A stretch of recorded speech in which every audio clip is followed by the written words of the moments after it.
Hello, let's take a minute to show you the Double Diamond Law Enforcement Supply dedicated 9mm lower receiver for the AR-15 platform.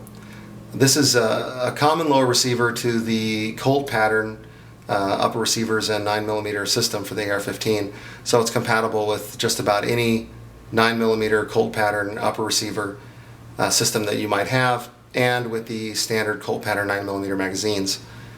One of the things you'll notice is that this lower receiver is cut from billet. And what that allows Double Diamond to do is cut out the front of the lower receiver so that it looks appropriate for a Colt pattern 9mm magazine, rather than having the larger mag well and a very small mag sticking out of it. Also, it allows Double Diamond to have an integrated trigger guard that's quite sculpted down and has a nice rise here for your second knuckle. One of the other things you'll notice too is these lower receivers do have the upper receiver tensioning screw. Unlike other upper receiver tensioning screws that are accessed through the grip area, you don't have to remove the grip to set the set screw to tension your upper receiver. What you would do is leave the front pivot pin in, rock the upper receiver open, and then adjust the screw and just keep kind of repeating the process until you get just the right tension that you like. One of the other things you'll notice too is that the ejector and the feed ramp are not blued.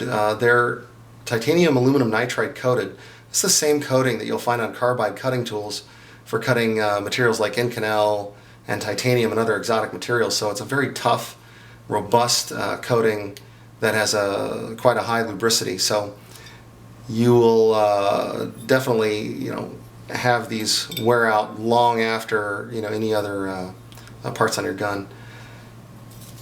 One of the other things that people notice is why the ejector is so loose, or that the ejector is loose. So the reason that is, unlike other ejectors in other guns or platforms that are fixed by the lower receiver, this particular ejector floats and is self-centered in the 9mm bolt to find the ideal location for ejection. Now, these ejectors are hardened, but not so much that you can't bend them and tweak them. Double Diamond really doesn't want you to bend and tweak the ejector. They believe it's in the correct position as is. But if you do bend it, don't worry that you'll end up breaking the ejector. Also, other ejectors that are heat treated such that they would break if you don't heat them up. Do not heat these ejectors up. You can give them a subtle bend back and forth a couple times without weakening the material and without breaking the ejector. Double Diamond went to great lengths to get the correct heat treat so that it's a tough and robust part on the face of the ejector, but still allow the user to bend it and tweak it. We know that people do that, even though, again, Double Diamond doesn't really recommend that. This particular lower receiver does have the 3-position pictogram markings, and one of the things that's also asked is it a low shelf or does it have a shelf? This is a no shelf lower receiver, so lightning links and the RDOSs should drop right in and function just fine, even though it doesn't obviously have the auto sear hole. If you take a look into the magwell area, it's got quite a large flare. Much larger than what you'd find on either a mag block or in one of the forged lower receivers that then is cut for the 9mm platform. Again, because it's from billet, there's a lot more area that Double Diamond had to play with. One of the other things you may notice, if I can get the light just right, the mag well is not machined, it's wire EDM cut. So the magazines slide in very easily.